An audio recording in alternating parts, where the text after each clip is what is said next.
Es probable que hablar acerca de dinero sea uno de los asuntos más delicados que nosotros tenemos aquí en nuestro programa de Biblia Fácil. Sin embargo, no te asustes, toma asiento.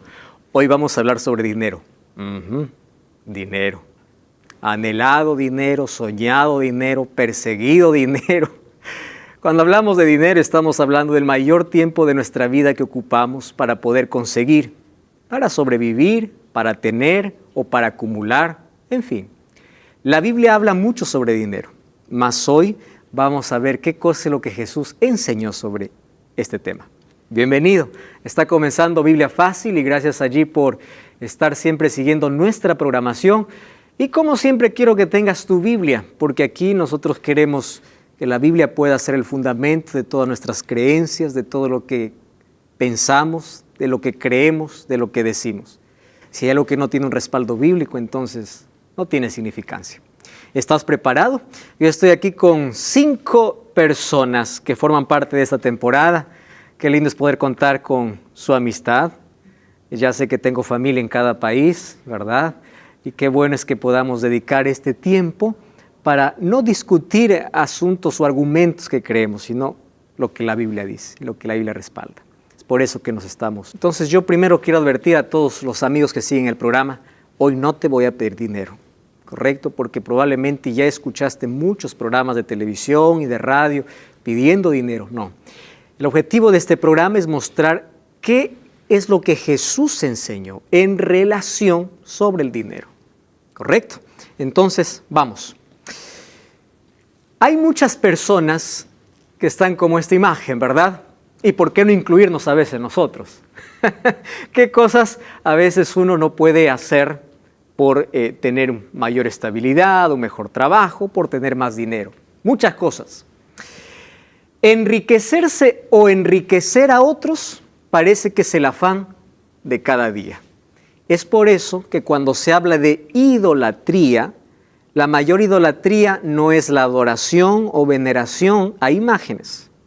La mayor idolatría es mental. ¿Qué cosa es idolatría? Todo aquello que te separa de Dios. ¿Correcto? Todo aquello que se pone entre tu relación con Dios. Puede ser un amigo, puede ser la familia, puede ser todo. Los estudios, el trabajo. Incluso las cosas buenas, si te separan de Dios, ya se convierte en un ídolo. Por ejemplo, ¿el trabajo es bueno o no? Es bendición. Pero cuando me separa de Dios, ya se convierte en un ídolo, porque está por encima de Dios.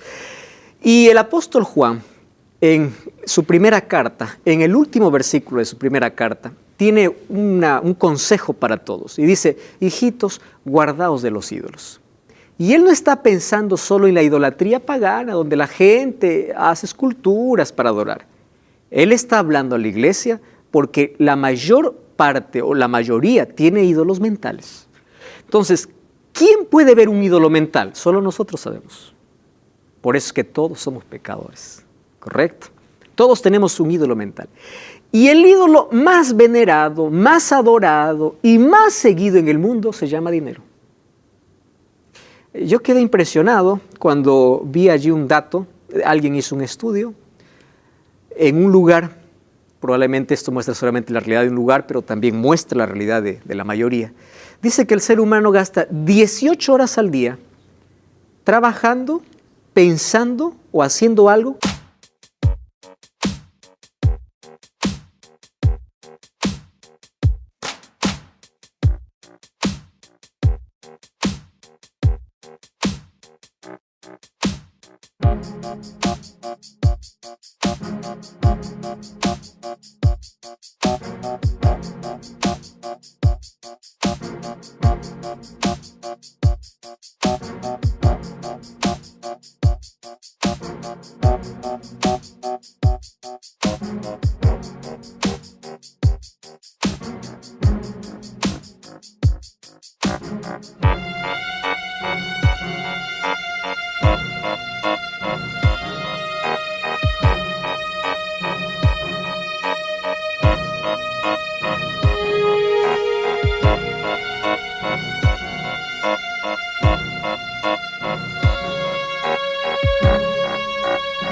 que tenga relación con el dinero. 18. Incluso hasta cuando va a dormir está pensando en algo que tiene relación con el dinero. Nuestra vida parece que está alrededor de este Dios, ¿verdad? ¿En qué momento el dinero se convierte en Dios? Cuando nos separa de Dios, por supuesto, del verdadero Dios. Ahora, ¿el dinero es malo? No es malo. El dinero es bendición. Teniendo una buena administración del dinero, el dinero se convierte en bendición para la familia y para bendecir a los demás y para la predicación del Evangelio. ¿Correcto? Sin embargo, cuando el dinero está mal posesionado, se convierte en una maldición. La Biblia no condena el dinero, condena el amor al dinero. El amor que está por encima de Dios. ¿Cuál es el asunto en nuestra relación con dinero? Es que la mayoría de nosotros no tenemos educación financiera. Educación financiera es un tema poco hablado. No recibimos en casa. Hay algunos especialistas en educación financiera que guían, direccionan para poder manejar nuestras finanzas. La mayor parte de nuestros problemas financieros vienen por falta de educación financiera. ¿Dónde se aprende? En casa. En casa a veces la mamá dice, no tienes hijito, fía. ¿Verdad? Yo pago después. Uno crece y dice, no tengo fío.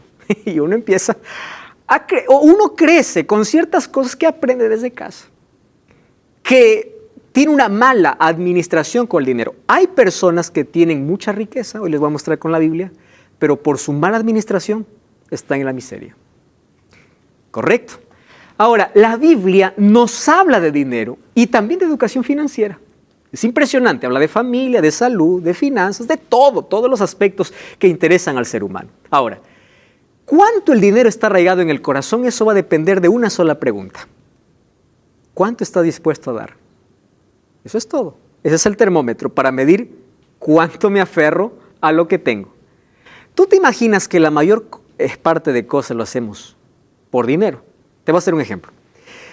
Vamos a imaginar que hoy ponemos un cartel, o este sábado colocamos un cartel. Todo aquel que llega a la iglesia por este sábado va a tener un bono de $10 nada más. Vamos a colocarlo poco, ¿no? 10. ¿Cuánta gente iría por $10? Estoy hablando de 10. Imagínate si pongo 50, 500. ¿Correcto? Entonces, la gente iría, incluso los que no tienen interés. Y hay muchos que van a la iglesia, no por Dios, por interés. Alguien me escribió alguna vez al programa de la radio y me dice, pastor, yo voy a ir a la iglesia solo para que Dios me saque de la crisis. Le digo, no te vayas. Porque si tu motivación es financiero, Dios no es un banco. Correcto. Y hoy vamos a hablar cómo hoy hay tantas iglesias llenas, no por amor a Dios, sino por querer enriquecerse. Hablamos después. Muy bien, ¿qué educación financiera nos ofrece la Biblia? Mucho. Vamos rapidito a Proverbios. Quiero que todos me ayuden con los textos. ¿Está bien? Proverbios capítulo 13, versículo 23. Esto es impresionante. Proverbios, el libro de Proverbios de paso, tiene la mayor parte de consejos sobre finanzas. Proverbios capítulo 13, versículo 23. ¿Alguien tiene el texto? 13, 23. ¿Está? ¿Alguien tiene el texto allí? Por favor, Vicky, ¿qué dice? 13, 23.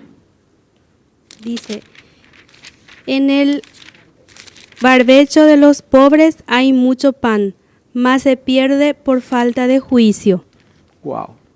Dice que hay pobres que están pobres por falta de juicio, porque tienen abundancia. Pero cuando tienen, lo despilfarran. Mira lo que dice Proverbios 21:20. Tomó el sabio 21:20 de Proverbios. Sí, es así. Tesoro preciado y aceite hay en la casa del sabio, pero el hombre insensato todo lo despilfarra, todo lo gasta. ¿Qué principio nos presenta la Biblia? Ahorra, centavo a centavo ahorra. ¿Dónde aprendemos eso? Con José. En los 7 años de abundancia, ahorra porque no sabes cuándo vienen los 7 años de escasez. Personas que tienen el hábito de ahorrar pequeñas cantidades, cuando viene algún imprevisto, saben que no se van a endeudar. Principio bíblico. ¿Esto es falta de fe en Dios? No. Esto es sabiduría para administrar. Vamos a Proverbios 13:7. Proverbios 13, es tremendo. Miren lo que dice el versículo 7. Hay quienes presumen ser ricos y no tienen nada. Y hay quienes pasan por pobreza y tienen muchas riquezas. Esto parece gracioso, pero esto es un principio financiero. Porque hay personas que tienen un celular de 3 veces más de su sueldo. Pretenden, aparentan, correcto, lo que no tienen. ¿Cuál es un principio financiero? Vive tu realidad financiera, correcto. Nadie es más ni menos por tener. Pero el mundo nos ha enseñado esto. Pero esto es un principio financiero. Vive de acuerdo a tu realidad. Tercer principio financiero. Proverbios 22:7. Vamos al Proverbios capítulo 22. Estoy mostrando solamente algunos, hay muchos principios. El rico se hace dueño de los pobres y el que toma prestado se hace siervo del que presta. ¿Cuál es el principio? No te endeudes. Porque tú puedes tener todo lo que quieras con tarjeta de crédito, de un momento a otro, pero ya te hiciste esclavo, ¿correcto? No hipoteques tu futuro. Y Lucas 14:28 Jesús nos enseñó a hacer un presupuesto. Dice, ¿quién aquel que antes de levantar una torre, primero se sienta y ve todos los gastos? No sea que empieza a levantar la torre y a mitad se quede por falta de ¿qué? No hizo previsión. ¿Qué cosa nos está enseñando Jesús? Hazte un presupuesto. Antes de emprender algo, tiene que ser parte de tu vida. Entonces, la Biblia, solamente estoy mostrando 4 principios, pero en toda la Biblia encontramos muchos principios financieros que nos pueden ahorrar tanto dolor de cabeza, ¿verdad? Tantas cosas. Sin embargo, en la Biblia también encontramos que el dinero es el segundo tema más hablado por Jesús. ¿Cuál es el primer tema? El reino de los cielos. Todas las parábolas decía, el reino de los cielos es semejante. ¿Y saben cuál es el segundo tema? Dinero. ¿Por qué es tan importante el dinero? Lo colocaba Jesús, ya sea para comprar riquezas celestiales. O hay un texto, por ejemplo, Mateo 6, 19 y 20. Miren lo que Jesús dice en relación al dinero. Mateo capítulo 6, versículo 19 y versículo 20. 6, 19 y 20. ¿Alguien quiere leer? Por favor, toma ahí el micrófono. Tesoros en el cielo. No os hagáis tesoros en la tierra, donde la polilla y el orín corrompen, y donde ladrones minan y hurtan, sino haceos tesoros en el cielo, donde ni la polilla ni el orín corrompen, y donde ladrones no miran ni hurtan. Jesús aquí no está diciendo que es malo tener riquezas. Está diciendo que las riquezas, cuando ocupan un lugar por sobre lo celestial, se convierten en maldición. Miren, esto es una realidad. Tú puedes trabajar tanto, construir, llega un terremoto, todo lo que construiste se vino abajo. ¿Cuánto duró? Los minutos que duró el terremoto, ¿verdad?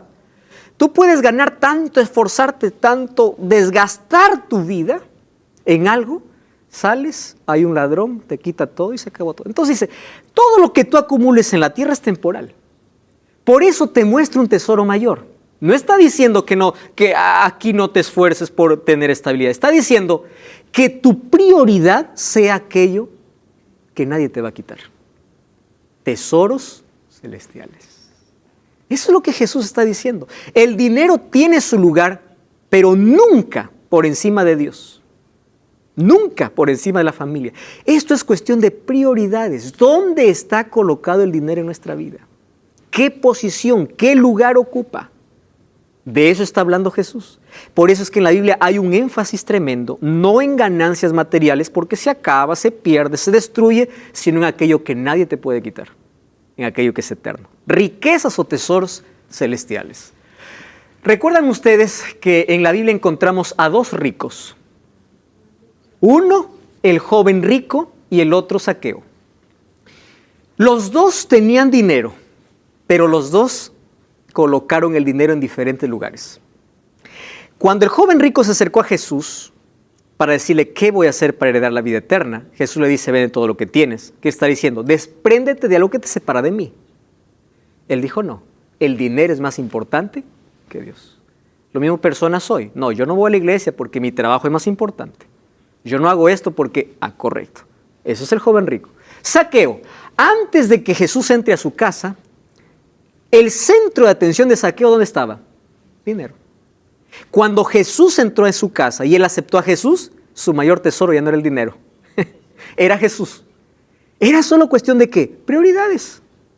Entonces, más bien con el dinero empezó a dar, ¿verdad? A donar. Este está loco. Si antes quería todo para él, ahora quiere para los demás. Y él continuó siendo bendecido. Entonces, el asunto es, ¿qué lugar ocupa en la vida? Correcto. Ahora, nuestro corazón es egoísta y venimos ya manchados con egoísmo. Dos niños juegan, de pronto se pelean y nadie quiere que toque lo otro. Esto es mío. Y nosotros en la vida funcionamos así. Esto es mío, mi tierra. Tú ya viste ahí stickers en los carros con el sudor de mi frente, ¿verdad? Esto es producto de mi esfuerzo. Y nadie quita el valor de tu esfuerzo. Para tener cosas en la vida hay que esforzarse. Sin embargo, nosotros no somos dueños de nada, ni siquiera de nosotros mismos. Salmo 24:1 dice, de Jehová la tierra y su plenitud. Ageo 2:8 dice, mío la plata y mío es el oro. Ni siquiera nosotros nos pertenecemos. Nosotros somos administradores de bienes ajenos. Colosenses 1:16 dice que todo lo que existe fue creado por Dios. Entonces, ¿de qué soy dueño? Yo soy administrador. ¿Cuál es el único problema cuando hablamos de dinero? Vamos a Deuteronomio capítulo 8, versículos 17 y 18, es un texto clave. Antiguo Testamento, Deuteronomio 8, 17 y 18, dice así, no digas en tu corazón mi poder y la fuerza de mi mano me ha traído esta riqueza, acuérdate de Jehová tu Dios, porque Él es quien te dé el poder para tener riquezas, a fin de confirmar el pacto que juró a tus padres como lo hiciste hoy. No digas ni siquiera es por mi fuerza, porque quien te da la fuerza y la vida es Dios. Muy bien, ¿qué más? El problema de la mayoría está en lo siguiente. Voy a hablar dentro del mundo cristiano. Algunos no reconocen que Dios es el dueño de todo. ¿Cómo? Solamente aceptan a Jesús como su Salvador, pero no como su Señor. ¿Qué cosa es Señor? Dueño. Jesús, tú eres mi Salvador, quiero perdón, quiero esperanza, quiero paz, quiero todo. Es mi Salvador, Jesús me perdonó, aleluya, Jesús me perdonó. Está bien, Jesús es tu Salvador, pero no solo es tu Salvador, es tu Creador, es el dueño. Y cuando tú reconoces que Él es tu dueño, entonces en todo lo que poseas, tú vas a reconocerle a quién, a Él. Y una de las maneras como Dios nos ayuda a recordar que solamente somos administradores y no dueños, es a través de un sistema que se estableció en la Biblia, que se llama diezmos y ofrendas. Hoy voy a hablar de diezmos y ofrendas, y para muchos este es un tema muy polémico. Yo ya escuché tantas barbaridades sobre diezmos y ofrendas, ¿correcto? Por un lado predicado y por otro lado también que hablan sin fundamento. Tú ya escuchaste, por ejemplo, personas decir, bueno, los diezmos y las ofrendas solamente es para enriquecer a los pastores, mira cómo viven, etcétera, etcétera. ¿Sí? Muy bien. Hoy vamos a colocar cuál es lo que Dios colocó y cómo el hombre hoy también ha intentado distorsionar un plan que es de bendición para el hombre. ¿Cuál es el propósito de los diezmos y ofrendas? Es que nosotros podamos reconocer quién está en primer lugar en la vida. ¿Y por qué Dios? ¿Acaso Dios necesita dinero? No, si Él es el dueño de todo. ¿Por qué necesitaría el plata? Es solamente diezmar y ofrendar. Es un asunto de fe, de adoración, de madurez espiritual. Eso es todo, de relación. Ahora les voy a explicar, pero con base bíblica, por supuesto. ¿Qué cosa es un diezmo? Diezmo es la 10ª parte. Y esa 10ª parte fue establecida por Dios. Es decir, yo ya vi por ahí algunas iglesias dice, bueno, aquí no des el 10, da el 5, dice, con descuento.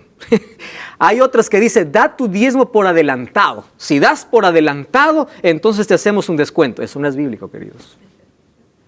Dios estableció, el hombre no puede manipular esto, ¿verdad? Una cantidad pero no va para Dios. No es que yo digo, Señor, aquí está mi diezmo, toma. Yo no necesito el dinero. Ese dinero que se conoce como diezmo tiene un solo propósito en la Biblia: la predicación del Evangelio. Y de esa manera el reino de Dios es expandido. ¿Correcto? ¿De qué manera? A través de los diezmos y ofrendas, porque a través de ello hay personas que se van a dedicar exclusivamente a predicar el Evangelio. Pero ahora vamos a conocer algunos asuntos más. Ahora, primera pregunta: ¿el diezmo es un asunto inventado o es un asunto bíblico? Eso es lo primero, ¿correcto? Vamos entonces a la Biblia. Pastor, en el Nuevo Testamento no encuentro que hay que diezmar. Vamos a ver qué cosa dijo Jesús. Mateo 23:23. Ay de vosotros, escribas y fariseos, hipócritas, le dice Jesús. Jesús era muy duro, ¿verdad? Sepulcro blanqueado, hipócritas. Juan le dijo, generación de víboras. Ay de vosotros, escribas, fariseos, hipócritas. Diezmáis la menta y el eneldo y el comino, y dejáis lo más importante de la ley: la justicia, la misericordia y la fe. Ojo aquí. Esto era necesario hacer sin dejar de hacer aquello. ¿Qué cosa dice Jesús? Ustedes son hipócritas. Diezman de todo, pero se olvidaron del amor. ¿Cómo es eso? Ustedes son fieles en un área, pero han ignorado a los demás. No hay amor en sus vidas. Entonces, Jesús mismo condenó hasta los sacrificios que se hacían a Él sin amor. Que para Dios no sirve algo sin amor. Ahora Jesús dice, esto es necesario hacer sin dejar de hacer aquello. ¿Jesús está aprobando la devolución de diezmos? Sí. Vamos a otro texto. Llevemos la 10ª parte, devolución de diezmos y ofrendas.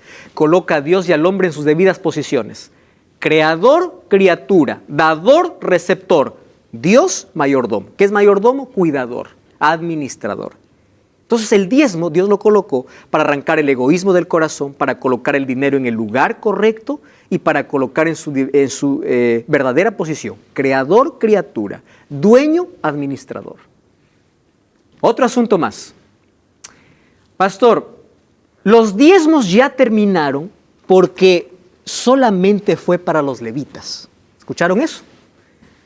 Eso fue para el antiguo pacto, el Antiguo Testamento. Porque claro, los levitas, como no tenían heredad, tenían que vivir del diezmo. Entonces, como ya no tenemos levitas, ya no necesitamos dar diezmo. ¿Escucharon ustedes ese argumento? Vamos a la Biblia.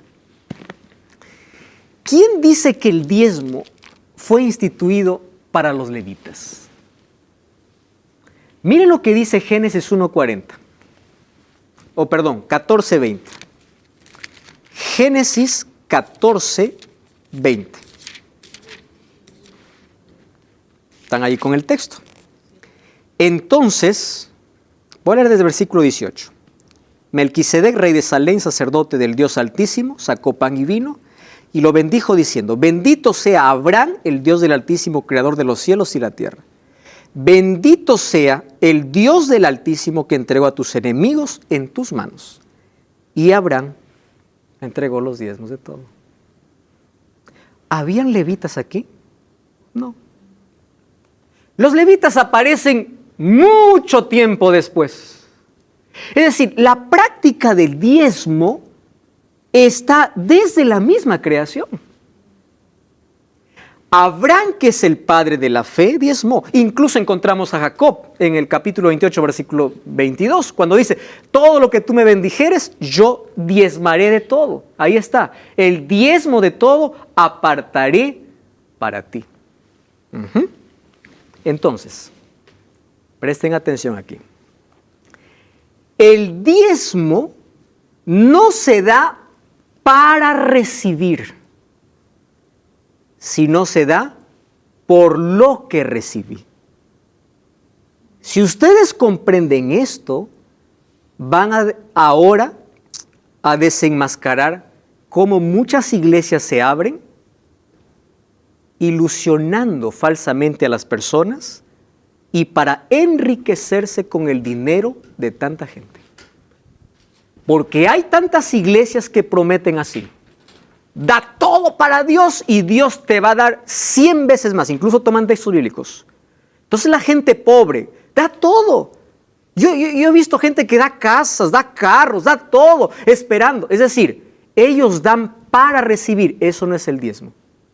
El diezmo es de lo que recibí, la 10ª parte, mi expresión de reconocimiento a Dios. Yo no hago negociación con Dios, Señor, te doy, tú me tienes que dar. Eso no existe en la Biblia.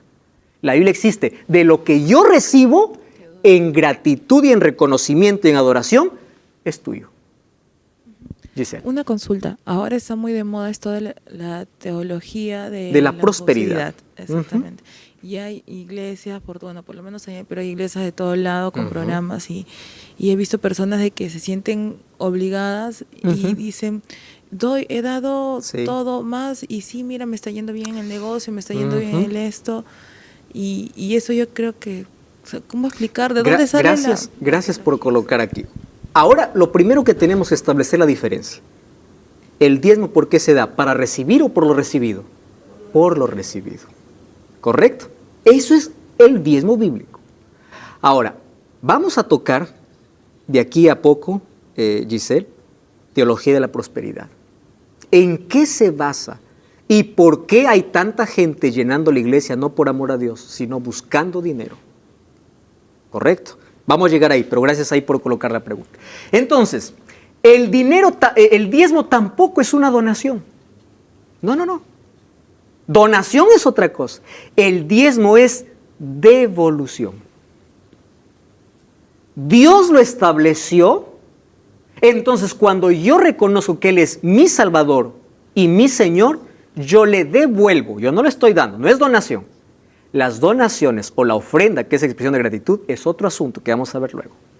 ¿Está bien? Entonces, el diezmo está antes de los levitas, mucho antes. ¿Quién es el primero en la Biblia que encontramos como fiel diezmante? El padre de la fe. ¿Correcto? Y en el Nuevo Testamento encontramos que nosotros somos hijos de ese padre de la fe. Es que no veo la diferencia.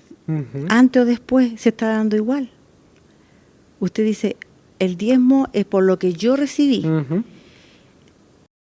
Estamos de regreso, esto es Biblia Fácil. Ya sabes que puedes solicitar el curso bíblico Las Enseñanzas de Jesús y es totalmente gratis. Escríbenos ahora mismo a nuestro número de WhatsApp +5512 9810 1460. Vives en Sudamérica, recibirás el curso en formato físico, fuera de Sudamérica, formato digital.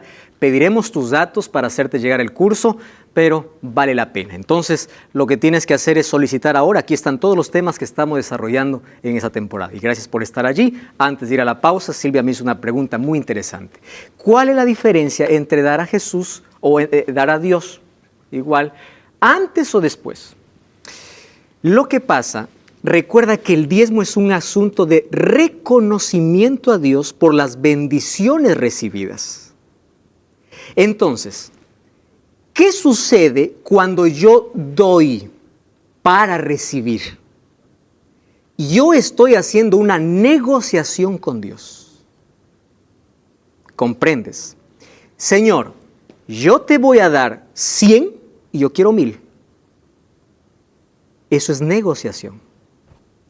Cuando Dios me da 100 y yo le devuelvo la 10ª parte, le digo, Señor, te estoy devolviendo porque tú me diste. Hay una diferencia. Ahora, ¿yo puedo dar de más a Dios como expresión de gratitud, como una ofrenda? Por supuesto.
pero no con la motivación de que yo te doy para recibir.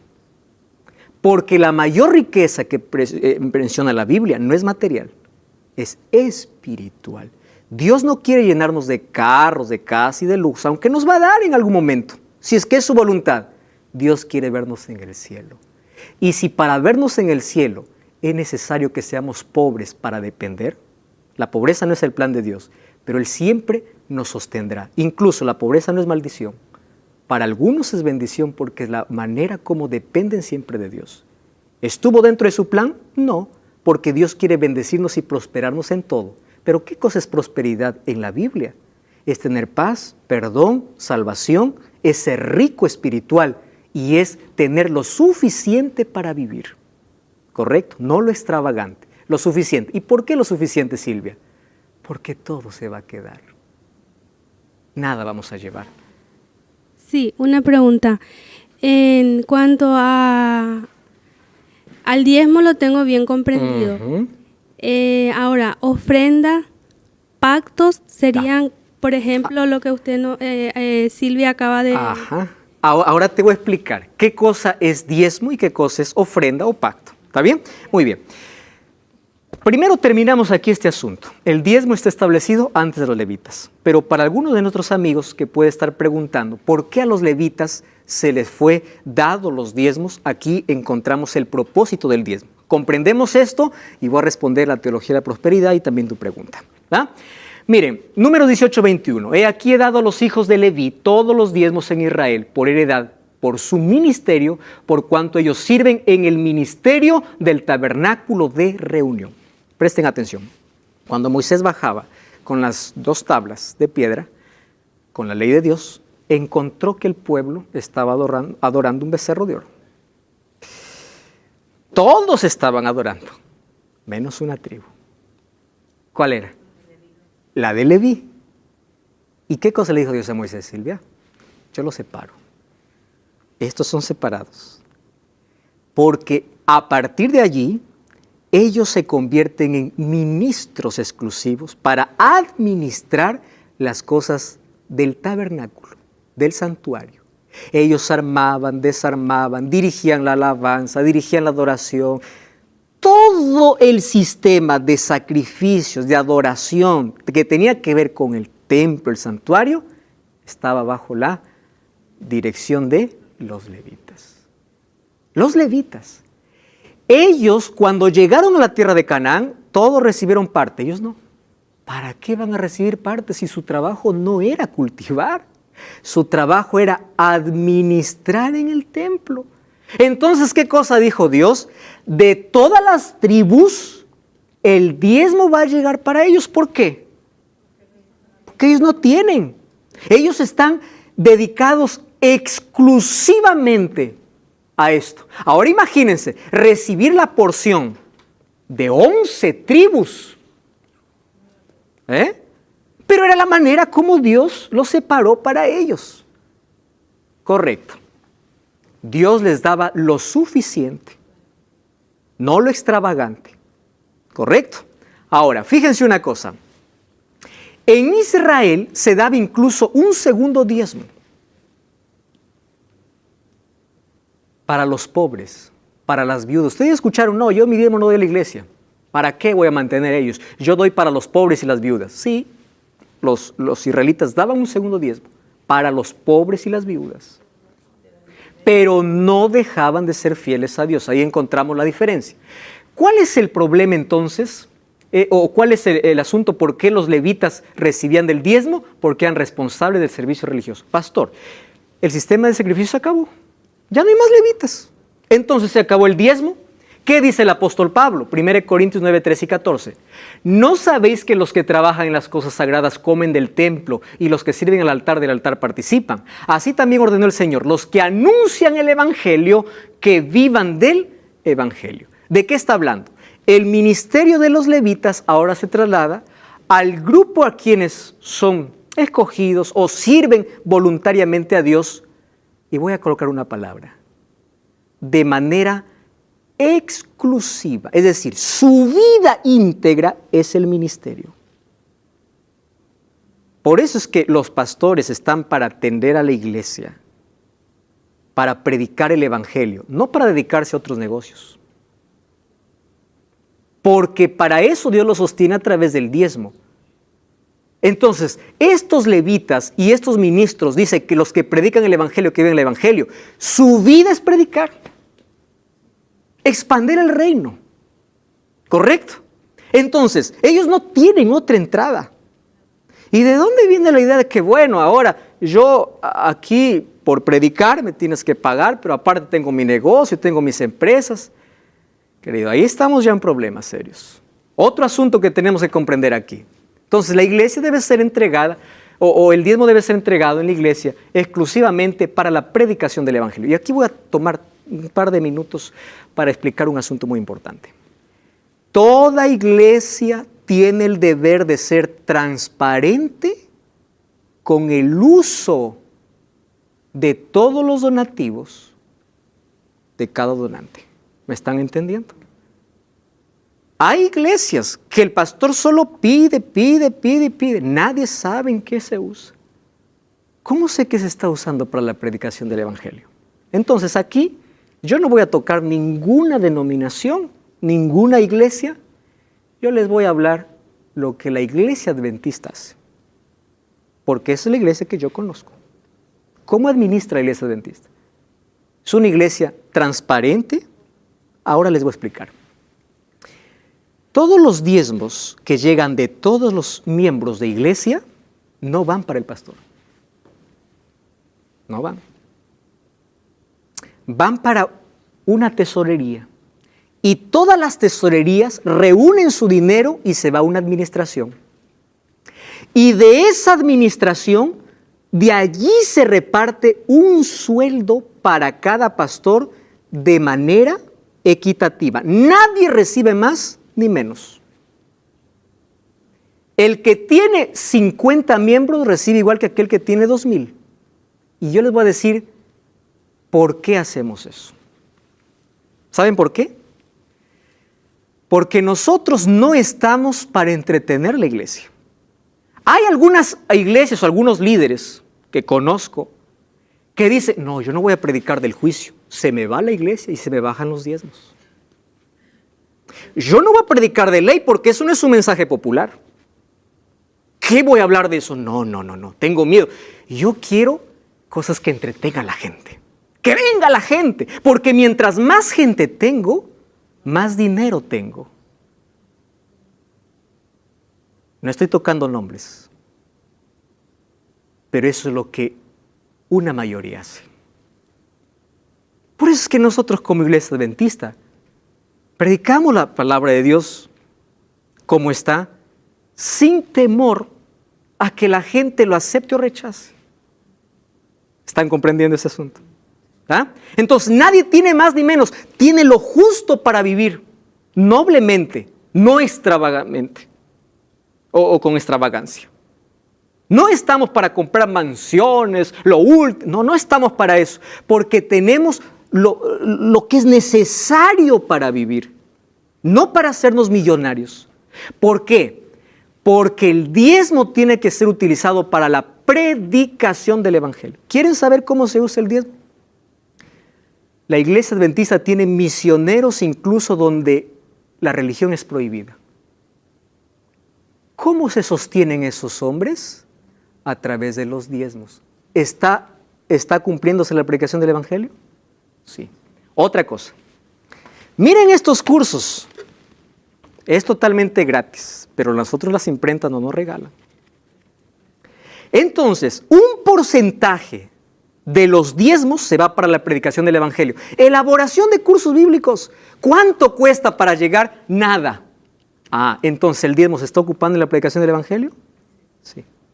Los medios de comunicación, tener cámaras, tener personas como funcionarios que trabajan en radio, en televisión, es inversión.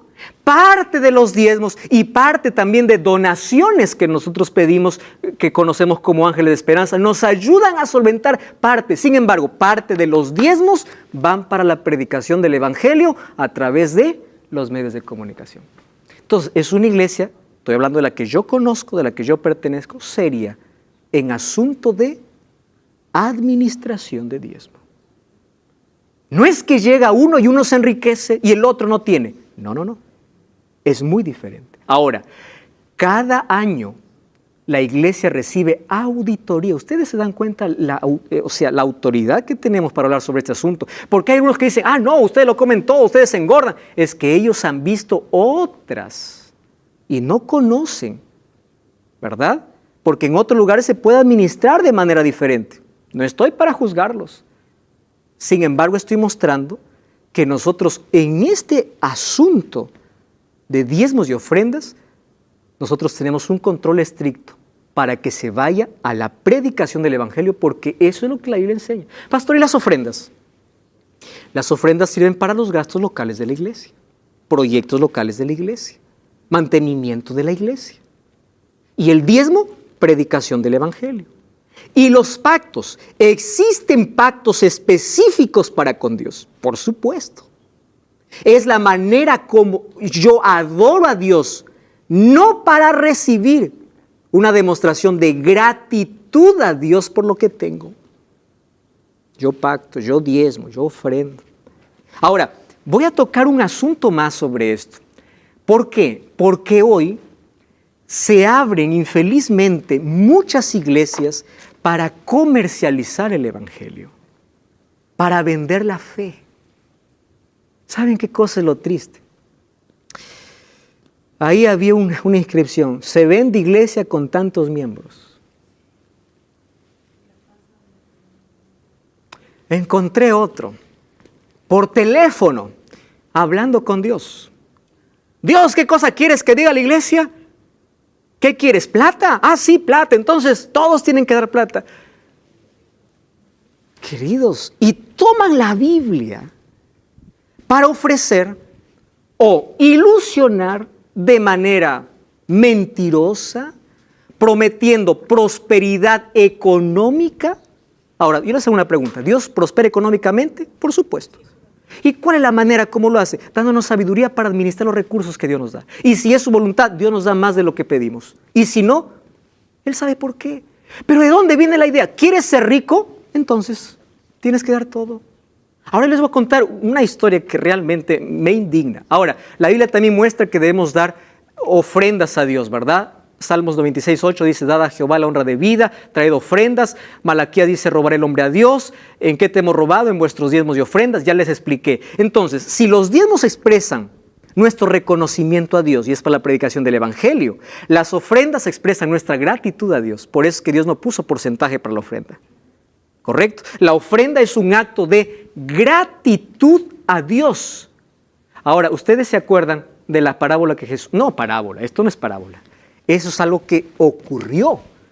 Recuerdan que Jesús estaba en el templo y todos estaban dando diezmos y ofrendas. Estaban dando ofrendas. Y una viuda dio 2 blancas. Y Jesús estaba mirando y dijo, ¿ustedes ven? Esta dio más que todos. ¿Saben? Existe una manera o una moneda para el cielo, que no es el billete que nosotros tenemos, es la moneda del amor, de cuánto soy capaz de dar, no para negociar con Dios, sino como gratitud y como acto de fe. Y esta viuda entregó todo lo que tenía. Miren, Dios no está mirando cantidades. Por ejemplo, si uno gana 100 y coloca 10, es una ofrenda. Otro gana 10 y coloca 5, yo no voy a estar diciendo quién dio más. Porque si digo quién dio más, quien va a dar más es aquel que dio solo 5, porque estuvo dando la mitad y el otro menos. ¿Correcto?